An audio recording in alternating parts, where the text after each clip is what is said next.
அன்பும் சிவமும் இரண்டென்பார் அறிவிலார் அன்பே சிவமாவதாரும் அறிந்த பின் அன்பே சிவமாய் அமர்ந்திருந்தாரேன்னு சொல்லுவாரு. அவன் வந்து ஆள் பலத்துக்கு மசிய மாட்டான், அதிகார பலத்துக்கு மசிய மாட்டான், பண பலத்துக்கு மசிய மாட்டான், ஆணவத்துக்கு மசிய மாட்டான். எதுக்கு தாங்க அவன் மசிவானா?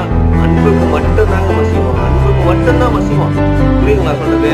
ஆனால் நீங்க வந்து அவனை வந்து நீங்க ஒண்ணுமே பண்ண முடியாது, அவனை ஒண்ணுமே பண்ண முடியாது. அவன் எங்க இருக்கானே தெரியாது உங்களுக்கு.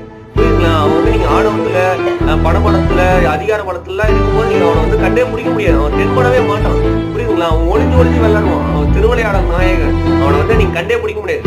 அவனை நீங்க எப்படி கண்டுபிடிக்கலாம்னா, அந்த அன்பால மட்டும்தான் நீங்க அவனை கண்டுபிடிக்க முடியும், கருணையால மட்டும்தான் அவனை கண்டுபிடிக்க முடியும், தயவால மட்டும்தான் கண்டுபிடிக்கணும். அவன் பேரன்பு கொண்டு இருக்கான், பேரன்பு கொண்டு பெரும் மொழியா இருக்கான். அதனாலதான் அருட்பெரும் ஜோதி தனிப்பெரும் கருணைன்னு வந்து வள்ளல் பெருமான் நம்மளுக்கு கற்பிச்சுட்டு போயிருக்காரு.